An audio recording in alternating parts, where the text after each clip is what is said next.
E aí, turma, esse é o Cara Preta Podcast, quarta edição, chegamos até aqui. Eu sou o Lucas Benfica e hoje vai ser muito especial. Oi pessoal, aqui é a Irana, estamos aí para mais uma semana e hoje um assunto super importante, assim. Não vou dar muito spoiler por enquanto, a gente já comenta. Olá pessoal, estamos aí para mais uma rodada de troca de ideias e eu acho que esse é um assunto excelente, como a Helena falou, e a gente espera mais uma edição aí que todos gostem e que a gente possa trocar aí bastante mensagens e ideias que sejam boas aí para todos nós. E hoje a gente tem uma convidada, a primeira convidada da temporada. Ela é a Luiene Lucena, te apresenta para nós. Então, boa noite, me sinto honrada, sou a primeira convidada aí. Espero estar trazendo boas ideias, né? No mínimo boas reflexões. Eu sou professora, também especialista em educação, em psicologia, mais algumas coisas, e estudiosa e além de militante na questão racial, né? Que hoje em dia nos obriga, se a gente não for, em algum momento a gente vai ter que ser. Então, não fugindo muito disso, eu me alio a esses grupos. Hoje faço parte do Grupo Mulheres do Brasil, principalmente do GT, que a gente chama de questões raciais, né? Então é isso, espero estar contribuindo e trazendo no mínimo novas reflexões, né? E tu vai contribuir muito com certeza. Hoje é para rachar a cuca, como a gente dizia antigamente. O nosso tema hoje é especial e é importante, né? As questões raciais nas escolas brasileiras e os caminhos para uma educação antirracista. Luiene, a gente normalmente separa o nosso bate-papo aqui em tópicos e hoje não foi diferente, né? A gente separa em 3, 4, hoje a gente trouxe 3 aqui e eu já vou pro primeiro para a gente não fazer muito rodeio.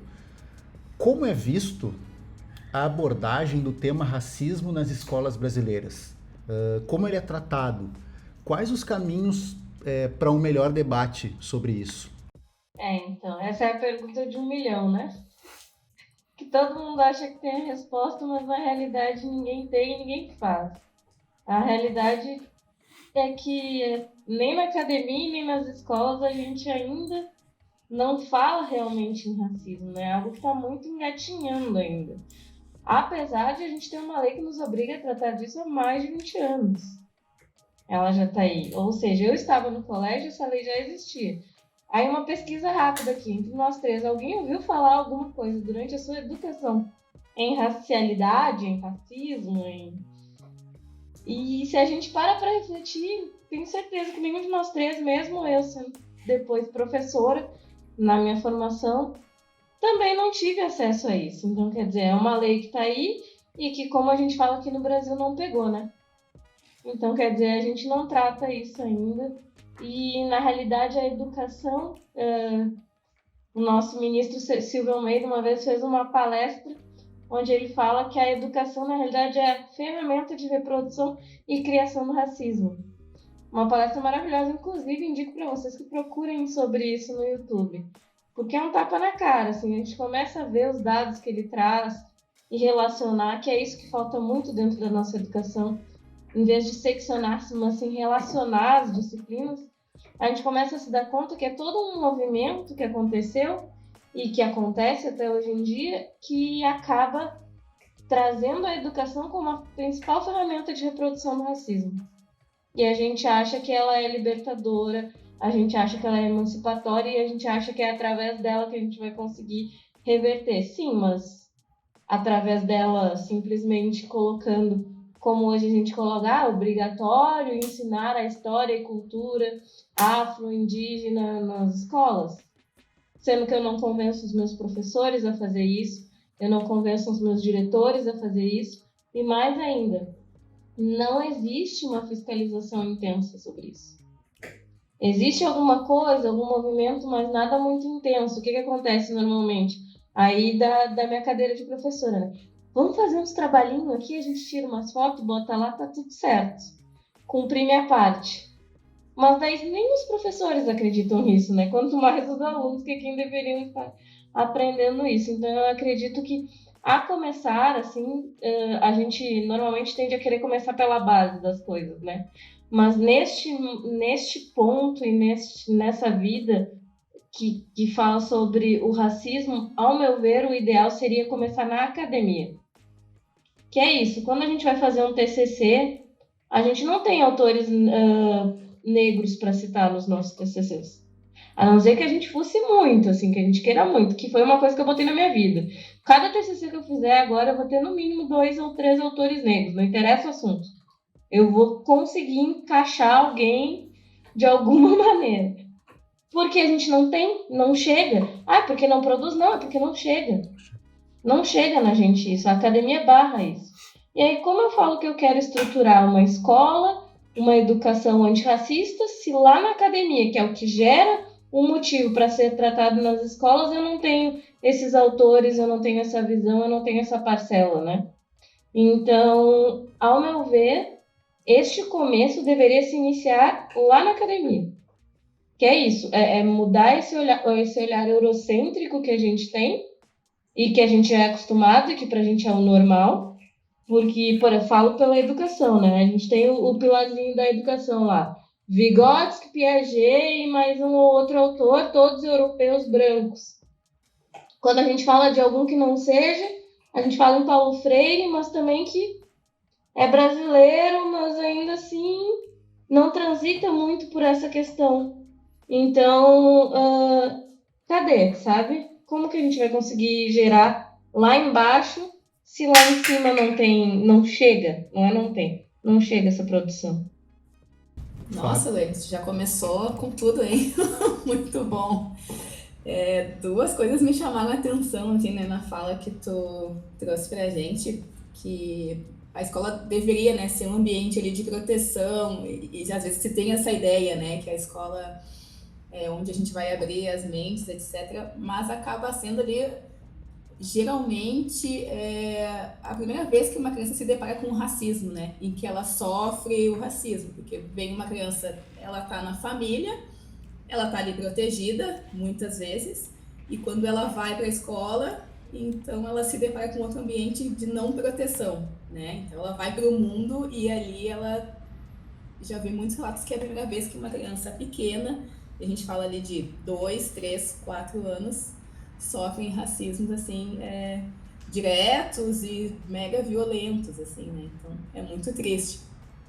E outro ponto, assim, se tem, né, algumas iniciativas, né, talvez de alguns professores pontuais, mas nada institucionalizado, né, das escolas e das secretarias de educação, de ensinar, né, de colocar realmente uma pauta antirracista, né. Então, assim, ou é para dizer que fez, né, isso é bem importante, ou de forma assim, bom, eu tenho essa preocupação como professor, então eu vou lá e vou fazer, bom, na minha turma, na minha escola, assim, mas nada institucionalizado, né, quando deveria ser o contrário, deveria ser algo geral, né, e algo que esteja na grade curricular, né, não pontual. Interromper, mas é por isso que eu digo que o importante é vir da academia. Porque enquanto a gente não conseguir colocar isso como algo que não pode ser modificado, que não pode ser opinado, que não pode ser modificado, enfim, que tenha que ser assim como a gente aprende a somar, a subtrair aos verbos, enfim, a toda essa grade, não vai funcionar. Então a gente precisa, porque senão fica muito na mão também dos professores negros. Daí é o mais do mesmo, né? Uhum. Não, e de novo, né, a luta antirracista não pode ser dos negros, não pode ser, então, uma educação antirracista de professores negros, né, tem que ser da escola. Escola pública, escola privada, periferia ou, né, de um bairro nobre. Eu vejo muito. Me chamou a atenção uma coisa que a Luiane falou, que é o trabalhinhos pontuais, assim e tal. Aí eu sempre lembro da expressão para inglês ver, né? Essa expressão para mim ela é muito emblemática. E eu mesmo sendo um cara da arte, já me interessava muito da arte, da comunicação, do design, já me interessava muito por educação artística na escola. Enfim, a gente já nasce com as nossas preferências e realmente não tinha história africana, não tinha as cores africanas, não tinha nada. A referência era sempre europeia. E aí eu lembro de uma outra coisa que é bem recente que o Emicida falou, que sempre vem o filtro da Europa, né? Nunca a África, né? Porque o povo negro, assim, a gente pode pregar prioritariamente de lá, 100% de lá, nunca vem direto. Nunca vem direto. Sempre tem o filtro europeu para dizer, isso da África, isso que a África produziu é legal e isso não é legal. Sempre tem essa separação. Isso para mim é muito emblemático também. Aproveitando aqui a Liane, né, que é professora, e também a Ariana é mãe de uma menina negra, eu queria entender, assim, mais ou menos, a Liane e a Ariana, como é que é o ambiente, assim, do tema racismo entre pais e professores, né? Se tem provavelmente, com certeza tem algum caso, alguma ocasião de racismo, como isso é debatido, se é muito difícil, eu imagino, não sei, né, não sou pai, eu imagino que pode haver resistência, assim, nessa conversa com o pai, conversa com o professor, sobre esse ambiente, assim, que eu fico imaginando, assim, escola na minha cabeça, com certeza muita coisa mudou, né, na minha época, né, na minha época, como o Benfica citou aí, era algo, assim, que praticamente não era falado. Eu lembro, assim, de casos de sofrer racismo e era uma coisa muito natural, assim, nem professor às vezes dava bola. Eu queria saber mais ou menos como é esse ambiente, assim, entre pais, né, e os professores hoje em dia, assim, com a tua experiência, a Irana como mãe de uma menina negra. E eu queria só emendar uma coisinha que é provocativa. É diferente o racismo que os meninos sofrem e que as meninas sofrem no ambiente escolar? Desculpa aí botar fogo essa hora. Então, gente, bom, vamos começar com a do Fábio, né? Na escola eu vou falar como ainda não estou mãe, dentro de algum período estarei, porém também não sei se meu filho vai ser racializado, certo? Por eu ser negra de pele clara e o pai dele ser branco dependendo do estado em que ele está. Então, meu filho vai ser essa dúvida aí. Ele não sei se ele vai ter o passaporte para o Wakanda. Mas eu, no caso, principalmente aqui no Rio Grande do Sul, sou vista como negra, no caso, professora negra. E comprei esse barulho de estar trabalhando, né, com os meus alunos, essa questão racial, de maneiras que ainda eu tento ser sutil. Porque a gente enfrenta, assim, um descaso ou até mesmo aquele olhar de lá vem a mimimi, ou por que tá ensinando isso? Não tem outras coisas para fazer, tipo, não tem uma outra coisa para ensinar. Então eu tento colocar isso de uma maneira mais permeada por outros assuntos para que eu chegue no meu fim. Aí vocês vão perguntar, tá, mas daí você está escondendo? Não, não estou escondendo. Eu estou usando o mesmo jogo que foi nos usado há 300 anos atrás. Porque é isso, quando a gente começou essa questão da racialização, do preconceito, e aí que findou em todos esses 300 anos de abuso que os negros sofreram com a escravidão e continuamos ainda de formas diferentes sofrendo, não foi algo imposto que chegou hoje e disse, hoje vocês não fazem mais parte, vocês são inferiores, vocês não. Foi toda uma construção que foi dando a volta, circundando, findando, sim, no papel que a gente tem hoje do racismo, né? Então, quer dizer, antes do século XVI, não havia havia questão racial, sim, porém, não havia essa justificativa científica para que fossem os negros, os racializados, os indígenas, os racializados, porque branco não é raça, né? Quando a gente para a conversar, eu sou branco, essa é minha raça, eles nem sabem, né? Então, quer dizer, o branco não é a raça, o branco é o universal. Raça são os outros, são os animais demais, que tem inclusive os negros e os indígenas. Então eu sempre trabalhei muito pelas beiras, tentando, né, conversar com o inimigo. E aí uma vez eu resolvi, com uma amiga minha, fazer um evento na escola com diversas culturas e tal, mostrando coisas diferentes, e uma delas era uma ukulele. E aí a gente bateu num outro ponto também que nos pega muito, que é a questão, além de racial, a religiosa. Porque assim como a gente vê uma galera indo no cinema para ver o Thor, que era um ser divino, que exigia inclusive sacrifícios humanos, e que dentro do próprio filme a gente vê como funciona isso. E a gente endeusa, e é legal, e é Marvel, eu nem sei se é Marvel, né? Tem 2 estúdios, mas enfim. E aí todo mundo leva o seu filho e veste ele daquilo, mas se eu começar a falar com você sobre Xangô aqui, aí eu posso ter alguns problemas, né? E assim como trabalhar uma ukulele foi um problema. Inclusive entre as minhas colegas, falando que eu estava trabalhando religião. Questões de macumba dentro da escola. E não tem nada a ver, entre aspas, mas porque não faz parte da religião afro uma ukulele, mas obviamente que bebe da mesma trajetória, vem dos mesmos povos, das mesmas pessoas. Eu não posso me diferenciar em tudo o que eu faço sendo eu daquela cultura. Então, obviamente que vai ter um som que lembre, vai ter um movimento que lembre, mas não necessariamente vai ser religioso aquele fato. E era sobre isso que a gente estava tratando. E a comunidade começou a se voltar, falando que eu e minha colega estávamos promovendo macumba dentro do colégio. E aí me pegaram, né? Eu tentando dar uma curva ali, aí eu, beleza, vamos ter que falar. Eu, diretor, cheguei no meu diretor. É isso, mostrei o roteiro e tal, do que a gente ia tentar trabalhar, e que a gente estava não tinha uma questão religiosa sobre isso. Daí, cara, não, só um pouquinho.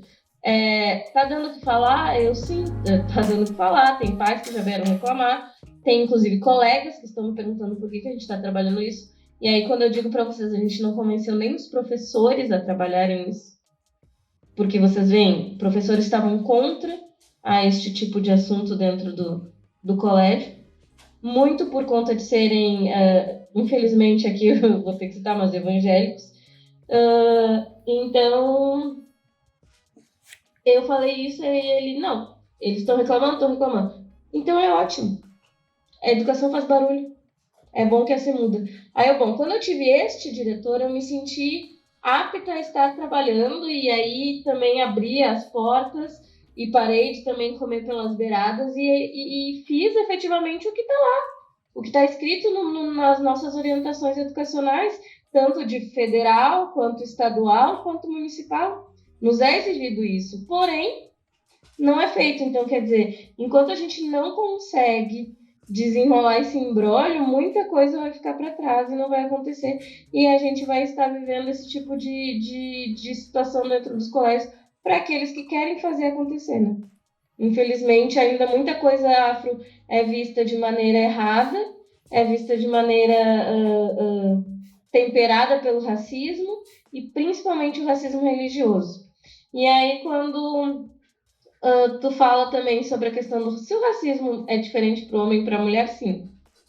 E aí só que daí ele é uma história assim para uns 3 podcasts, porque daí ele entra na questão do gênero, ele entra na questão do tom de pele, e ele entra na questão do estereótipo, principalmente para as mulheres, assim, porque a gente acaba, infelizmente, já sendo mulher, é tela sobre tela, né? Tu vai galgando estereótipos e problemas sociais, assim, conforme tu vai indo. Ou seja, tu é uma mulher negra, pobre, gorda, hétero, enfim, tu vai criando muitas telas sobre telas que acabam te gerando muitos problemas. E, infelizmente, o gênero ainda é muito forte dentro da nossa sociedade. E aí, para as duas, aí tu imagina uma mulher branca, uma mulher preta, que além de ser preta é mulher e provavelmente não vai ter acesso a muitas coisas. Então, é um assunto que sim, é diferente,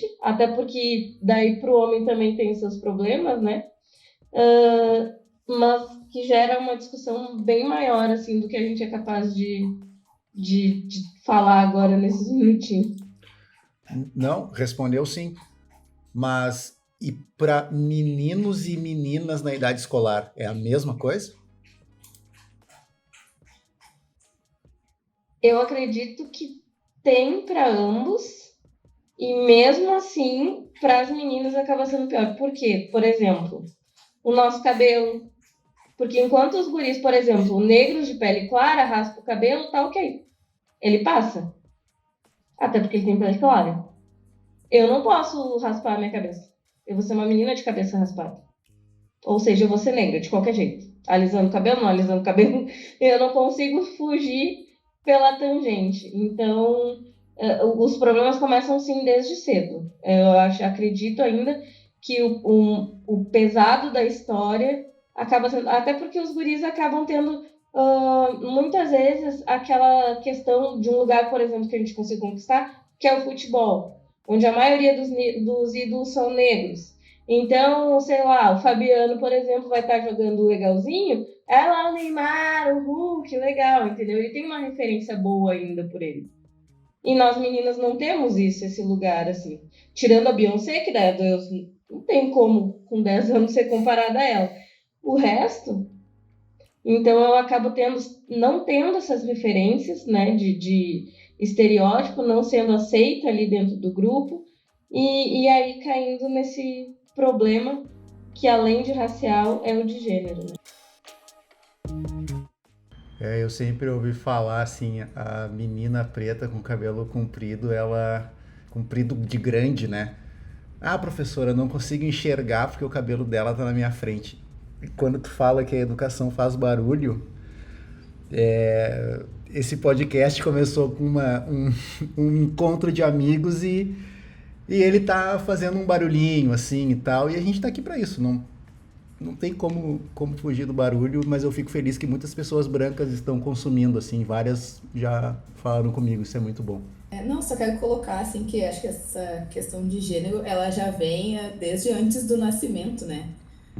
Quando a mãe tá ali gestando, já sabe se é menino ou menina, e tu já começa ali é pré-história da criança. Então, mesmo crianças pequenas, né, em idade pré-escolar ou educação infantil, então elas já têm, assim, o que o menino faz, o que a menina faz, né? Eu tenho uma menina de 5 anos em que, assim, eu já vejo, assim, essas diferenças, né, escolares, assim, entre o que são as atividades dos meninos e das meninas. Então, obviamente, a questão da diferença de machismo já começa ali, tá? Já está instituído crianças de 4 anos. Bem, acho que eu vou pro segundo tópico, então, para baixar um pouquinho a poeira, mas eu acho que não vai baixar. O segundo tópico é o seguinte: entre ontem e hoje, a percepção do desenvolvimento da temática negra na cultura brasileira. Tivemos avanços?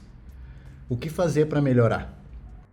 Bom, eu acho que, até já respondi um pouco, assim, dessa questão, que é falando a importância da academia estar à frente de toda essa mudança, né? E aí a gente começa a notar porque, vamos dizer assim, a construção do racismo, ela começou efetivamente da maneira que a gente conhece a partir lá do século XVI.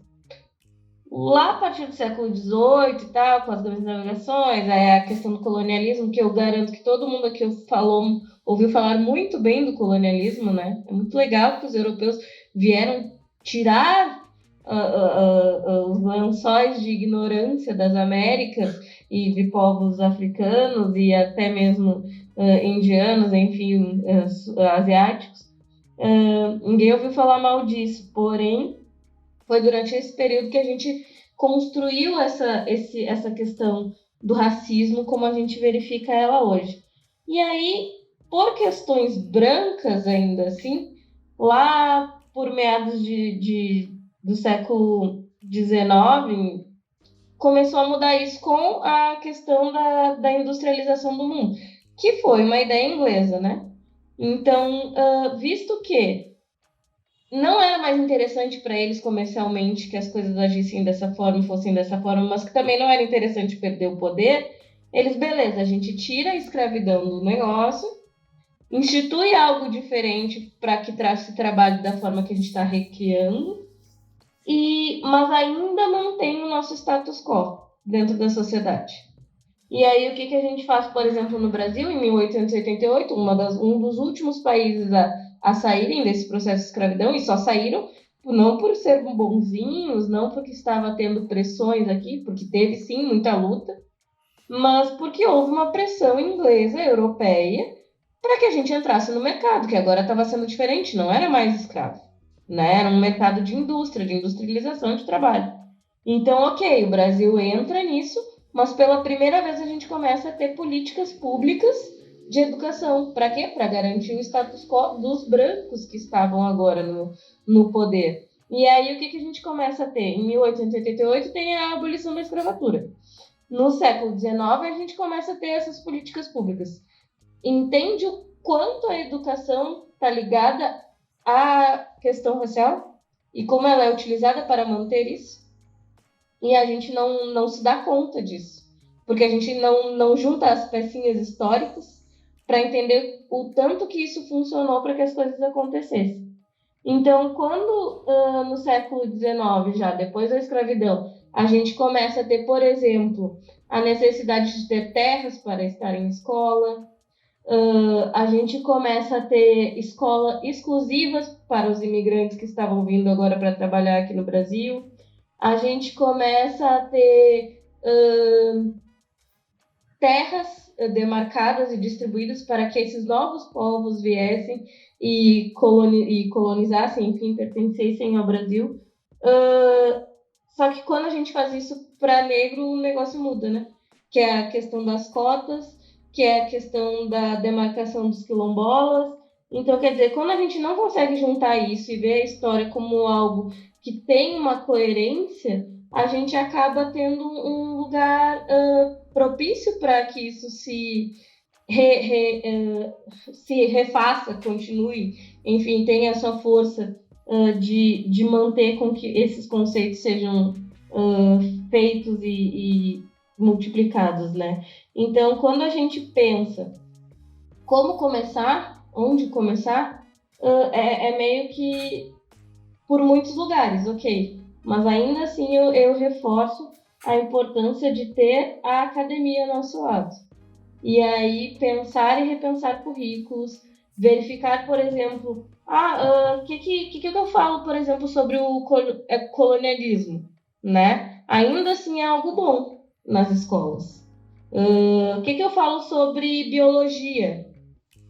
Eu trabalho realmente sobre qual olhar, sobre qual lugar de fala está esse meu olhar científico.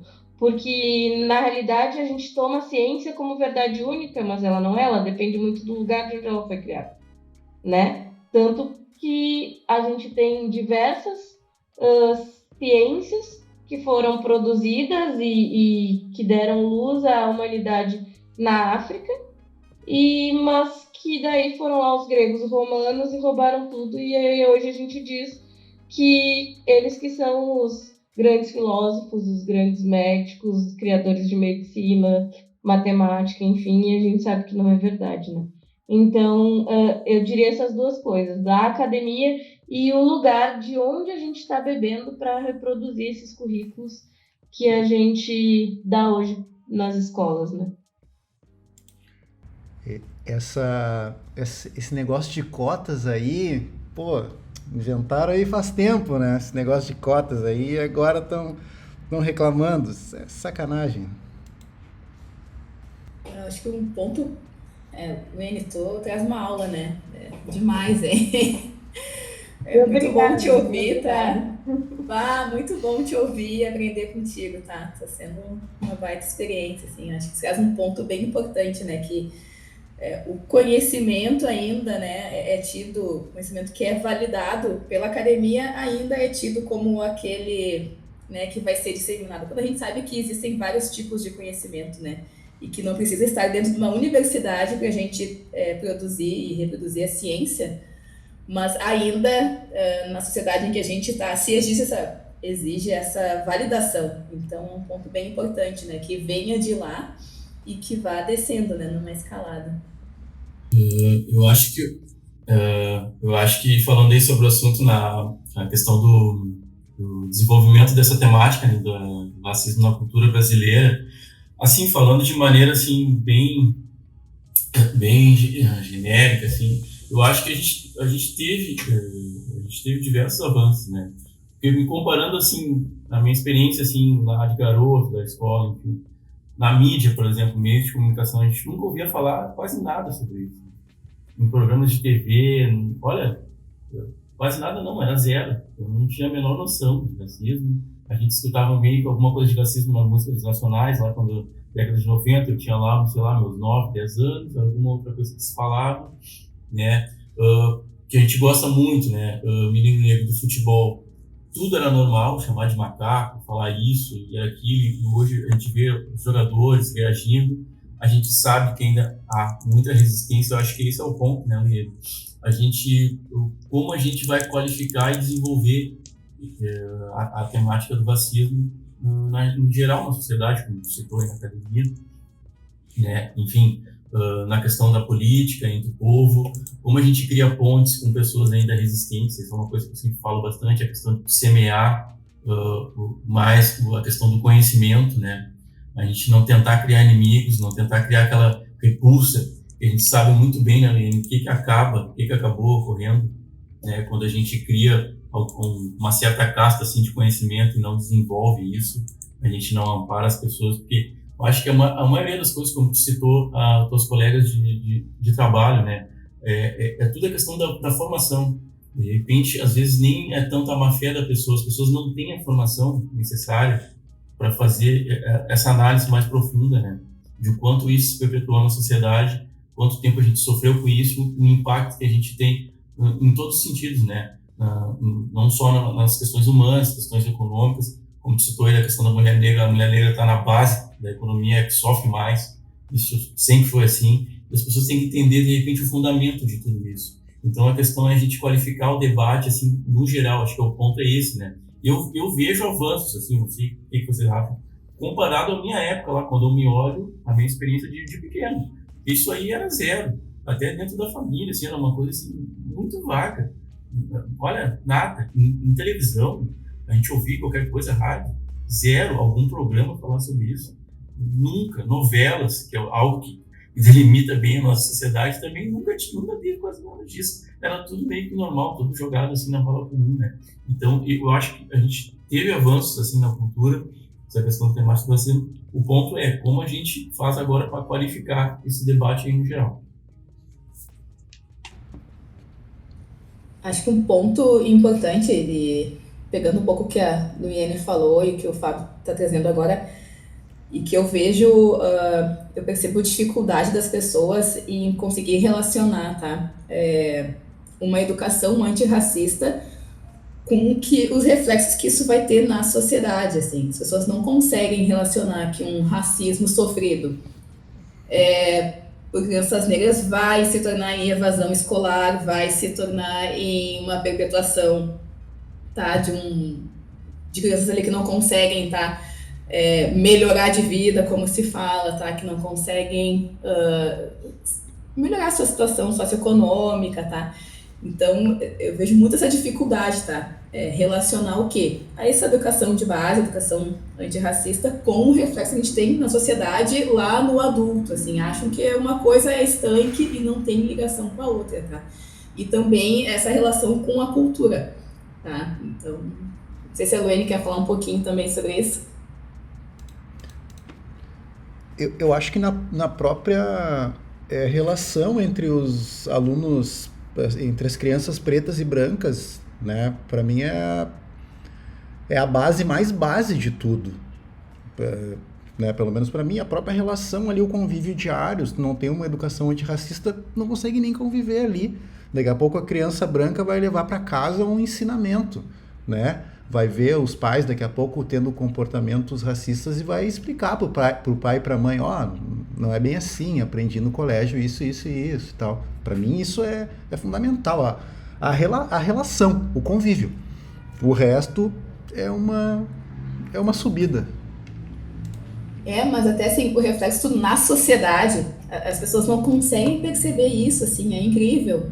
Não conseguem relacionar uma coisa com a outra, o quanto que a educação tem o poder de mudar, tá, a nossa sociedade, a nossa cultura e o que a gente está vivendo. Vamos lá, vamos pensar, tá? Aí a questão de relacionar. E, na realidade, isso não falta só aqui, nesse lugar, assim, ele falta globalmente. Nós, como sociedade, temos muitas dificuldades de relacionar os fatos e aí a gente acaba se perdendo nas explicações.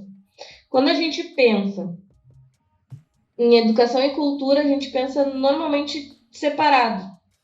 A gente não pensa que um é complementar ao outro, um está ligado ao outro e um é necessário ao outro. E normalmente a gente pensa que educação e cultura são duas coisas muito legais.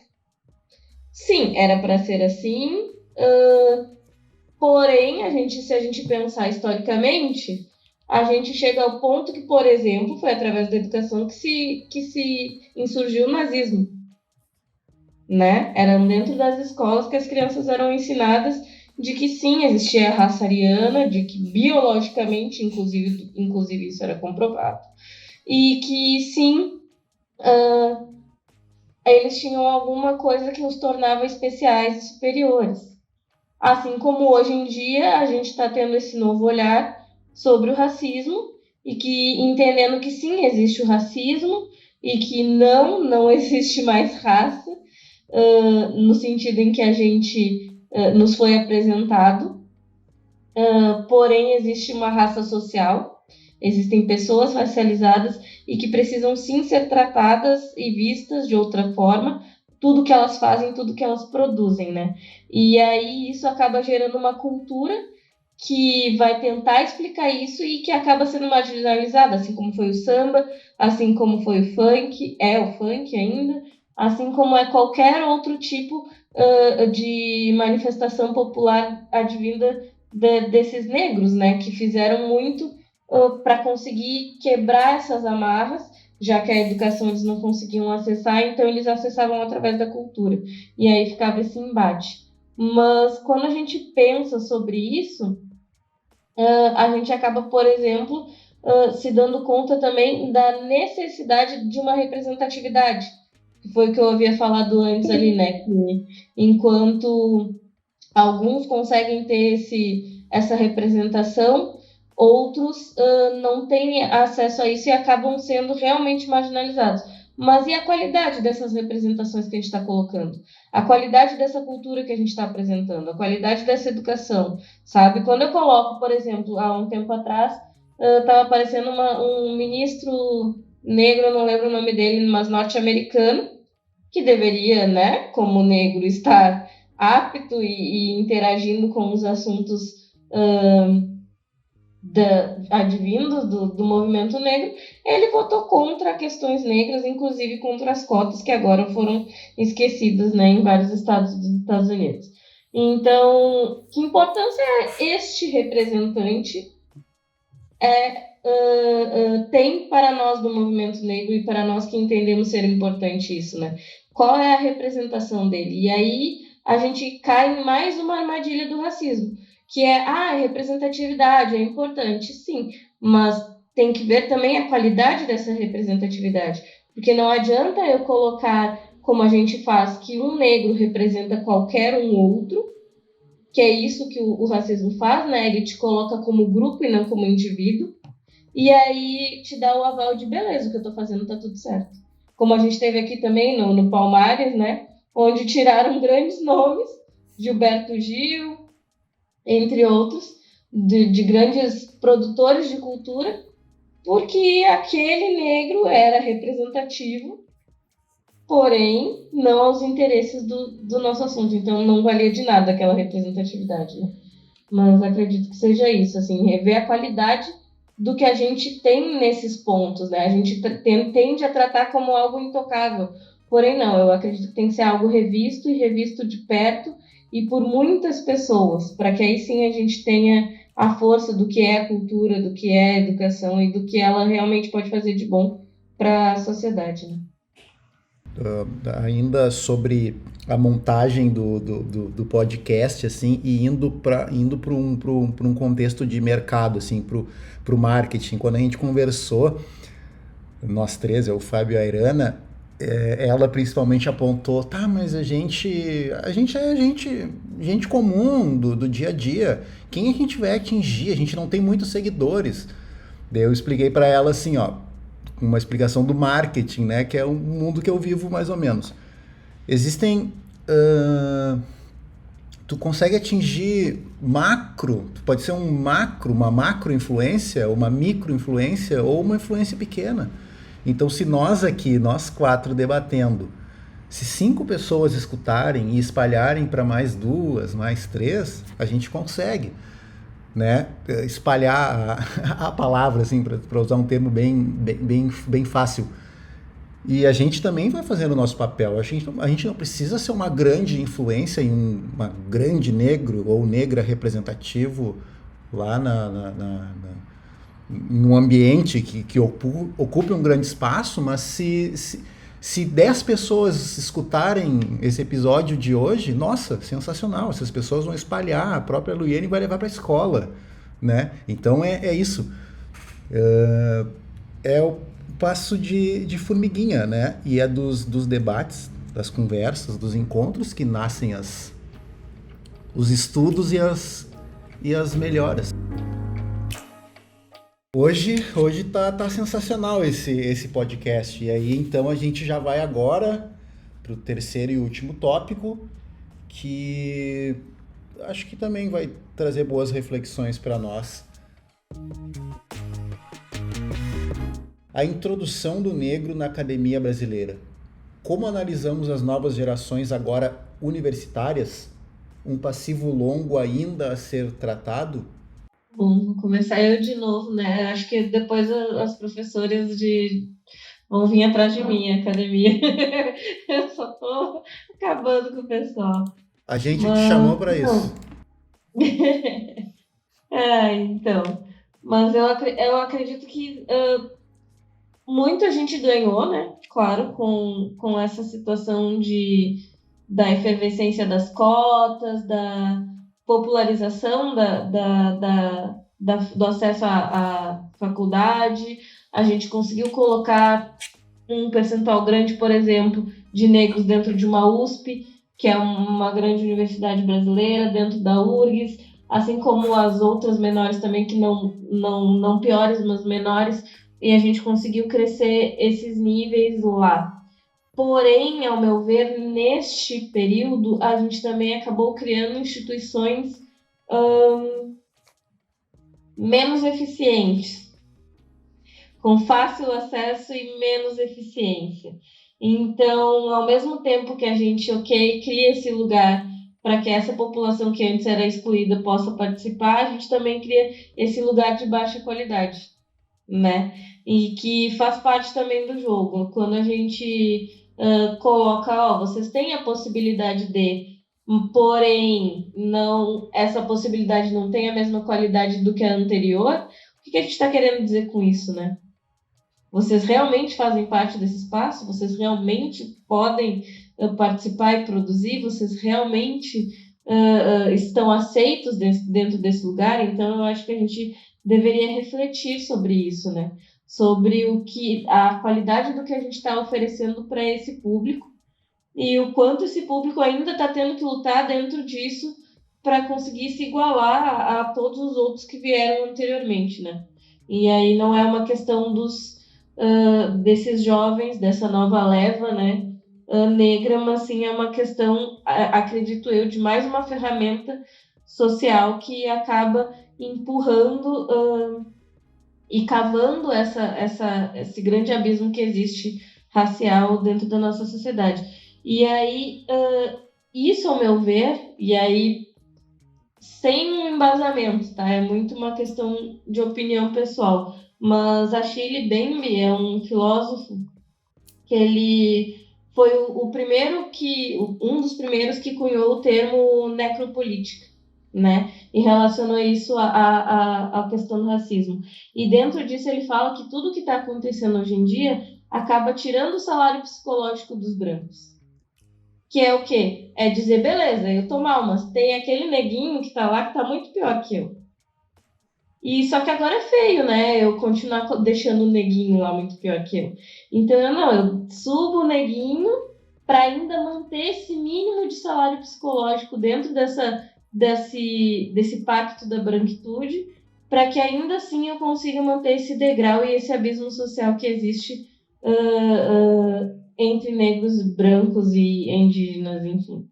Então, eu acredito que sim, a gente teve uma evolução, mas que a gente está caindo num jogo e que a gente deve ficar atento para ver o que é que realmente que está sendo nos oferecido como um cala-boca ou como realmente um degrau para que a gente possa atingir essa equidade, né? Não é nem igualdade. Assim, falando desse tópico, né? Eu sempre penso assim nessa questão das novas gerações universitárias, né? E o exemplo é que a gente, né? A gente está aqui, né, uma quarta-feira debatendo racismo, né? Com certeza é motivo de orgulho por o seguinte ponto: a gente sabe que os nossos pais, ainda negros, não tiveram quase nada de acesso, né? Quiçá uma universidade chegar onde a gente conseguiu chegar para a gente poder justamente refletir sobre esses assuntos, né? E eu acho assim também importante, que eu tento sempre ver um lado bom das coisas, né? Hoje a gente vê algumas pessoas assim no topo acadêmico. A gente pode citar a Djamila, por exemplo, o Silvio de Almeida, né? Quanto eu ia ver uma filósofa negra, alguém com acesso à mídia, né, reconhecida, eu acho que é muito importante para a gente criar novos parâmetros, né? Como tu citou a questão da mulher, né? Hoje uma mulher quer estudar, pode ter a Djamila, que é uma pessoa representativa, como um espelho, uma intelectual negra, né? Falando dessa temática, e a gente tem um acesso também dentro da academia para desenvolver mais esses temas, assim, enfim. Então, o passivo ainda é longo, né? A gente ainda tem muito déficit, como tu citou aí a questão da qualidade, né? De como as instituições reagem a isso, né? E, de alguma forma, eu acho que a gente tem poucos avanços aí, algumas coisas, né? Mas eu acho que ainda tem bastante ainda a ser tratado.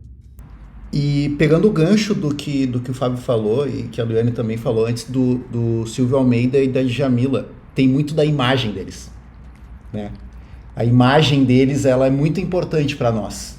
Não só o intelecto, mas a gente vê, né, a Djamila e o Silvio ocupando aquele espaço, são quase entidades, são quase estátuas, assim. Isso é muito bom também para nossa autoestima e para a gente perseguir isso de estudar e de se qualificar.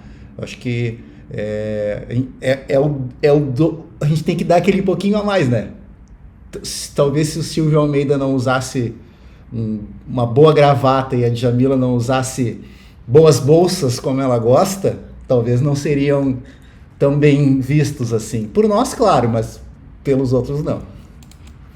Só um adendo, né, nisso aí, Luiane. Eu não sei o que tu pensa, enfim, vocês todos, né? Se essas questões raciais, essa temática, ela não se torna também, a gente vive um capitalismo de produto, né? Porque de alguma forma as pessoas começam a avisar, que nem o Benfica diz, pô, mas a Djamila fala sobre racismo, mas tá lá em Paris, né? Mas e aí fica pedindo cota, esse tipo de coisa assim. Eu acho que muito do lado reacionário eles tendem a levar para esse lado, né? Tu tá te inserindo no capitalismo e tu tá ganhando dinheiro com isso. Então, de alguma forma, tu tá ascendendo socialmente, mas tu ainda tá, entre aspas, reclamando de processos sociais. E tentam apontar algumas contradições nesse ponto, né? Eu acho que isso também é não digo uma provocação, mas é um detalhe que eu acho que é importante a gente falar, né? Se de alguma forma essa temática, quando ela começa a virar um pouco de produto, ela não se desvirtua, né? A gente tem que cuidar pra gente não cair no jogo, né? Porque quando a gente, que nem falam, né? Tu não é comunista, vende a tua casa. Da mesma história. Mas isso é um jogo para que a gente perca as forças e o foco, né? Porque, infelizmente, estamos todos inseridos numa sociedade que, sim, é capitalista, que, sim, se move pelo dinheiro e que, sim, é racista. Então, se a gente não entrar nesse jogo, pelo menos enquanto a gente não muda as regras, a gente joga ele. Então, é importante, sim, que a gente esteja participando. E outra coisa que eu queria dizer, né? Enfim, a minha visão, já percebi, é a mais pessimista do assunto, mas que eu acho importante, assim, que a gente tenha essa balança, sabe? Não tanto ao pessimismo que me cabe, mas também ao otimismo que coube a fala de vocês, mas que a gente acha um meio para que a gente não caia nessas armadilhas de então eu vou mudar, vou fazer de outra forma, ou não é válida a minha luta, né? Toda a luta é válida, todas as iniciativas são válidas e tu, como especialista, tu enxerga muito mais fácil todos os lados, né? Acredito que não tanto pela minha especialidade, mas pelo modo de tudo que me cerca, né? E que acabam criando calos que daí a gente vai se blindando, né? Mas é Entendi, importante a gente achar o equilíbrio. entendi. Isso Boa. eu sei. Não, boa, Vou ótimo. achar, vou achar. Acho que é importante também, eu não sou, talvez não seja tão otimista, assim, mas eu tento ser mais realista mesmo, assim. E eu não acho, tá, que a gente vive numa sociedade menos racista hoje, mas eu acho que mudou a luta. Eu acho que hoje a gente está conseguindo encarar de uma forma diferente, a gente está conseguindo perceber e disseminar um pouco mais o conhecimento, o que não quer dizer que o racismo tenha reduzido ou melhorado, ou o que for, assim. Eu acho que a luta mudou, né? Não dá para dizer que a gente não teve evoluções, assim, a minha percepção. E até pegando essa questão, né, da academia, das universidades, que eu vejo, assim, numa alteração de currículo. Bom, antes não se falava, né, como tu bem colocou, sobre nada ali que tivesse uma pauta racial. No meu caso, eu formei em psicologia, né, sou formada em psicologia, então não se falava nada em relação a isso, não se lia autores negros. Então, hoje, se lê autores negros e a psicologia em si, historicamente, ela ignorou os reflexos do racismo no sujeito, assim. Então, ignorou que o sofrimento psíquico causado pelo racismo na sociedade ou no sujeito em si. E hoje se fala muito mais sobre isso, assim, o que eu vejo, né? Então, de novo, não é que esteja melhor, tá? Que a gente sofra menos racismo, mas acho que se fala realmente muito mais, assim. E eu vejo que a psicologia, ela tem alguns núcleos, assim como a gente colocou lá no início, né? As escolas são questões ainda pontuais, tá? Não é algo que permeia, assim, todos os currículos da psicologia, mas eu vejo iniciativas e estudos e núcleos nesse sentido. Hoje sim, debater sobre educação é sempre importante, interessante, e trazer especialistas também. Nós que já passamos pelo colégio, passamos pela faculdade, passamos pela pós-graduação, a gente sabe o quão difícil é estar num ambiente majoritariamente branco, assim. E hoje, tomara que as coisas estejam mudando, apesar da Luiane não ter uma visão tão otimista. Isso não é uma provocação. Espero que as coisas estejam mudando e ela vai voltar aqui e aí ela vai dizer se as coisas estão mudando ou não. Porque agora ela sai daqui com essa tarefa para trazer pra gente num outro episódio. Quero muito essa volta, quero muito. Tu vai voltar, fica tranquila. A gente, de costume, sempre acaba esse podcast com uma dica.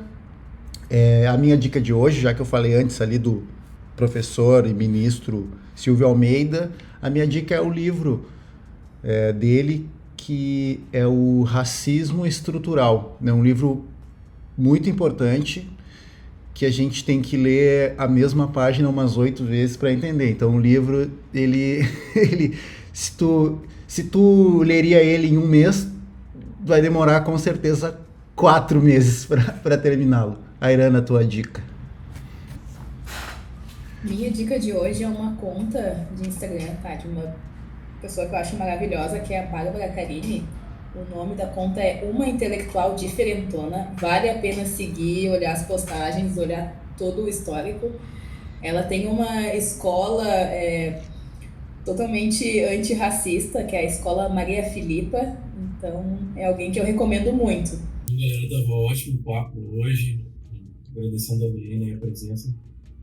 Tava muito bom, rendeu bastante. Minha dica hoje é para acompanhar, tem a conta no Instagram, no site, no Twitter, acho que todos conhecem também, né? Observatório da Discriminação Racial no Futebol. O Marcelo Carvalho, ele faz um grande trabalho. Ele lista todas as ocorrências de racismo no futebol, não só do Brasil, no mundial, né? Então é bem bom dar uma olhada ali pra gente ver assim, nesse mundo assim, do esporte, o quanto isso acontece assim direto, né? E ele combate isso, ele faz um grande trabalho. Sigam também o Marcelo Carvalho, né? Que é o dono do Observatório da Discriminação Racial no Futebol também. É ótimo. O esporte que é uma ferramenta também de educação e de inclusão, né? Principalmente. Bom, então eu vou falar, como já falou ali do Silvio, eu vou utilizar aqui, então, o outro citado aqui durante o podcast, que é uma fala da Djamila Ribeiro, num vídeo do Provoca, dia 8/3 de 2022, está no YouTube, onde ela fala que normalmente as pessoas brancas naturalizam seus privilégios achando que são direitos, né? E aí, quando eles viram direitos nossos, enfim, mas escutem, vale muito a pena. E também deixar uma dica para as meninas que estiverem ouvindo.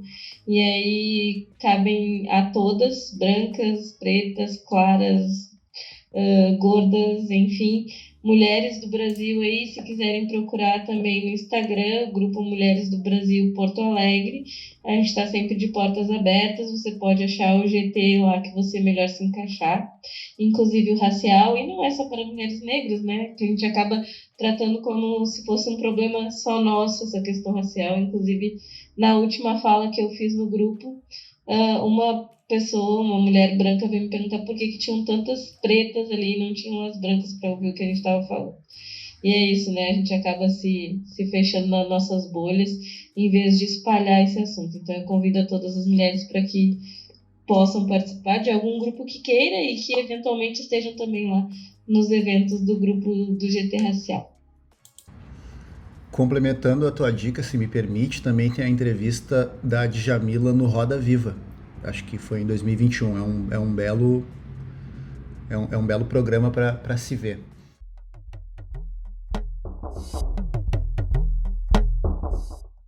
Obrigado, turma. Esse foi o episódio 4 do Cara Preta Podcast. Eu sou o Lucas Benfica e vocês me encontram no Instagram Benfica_Lucas.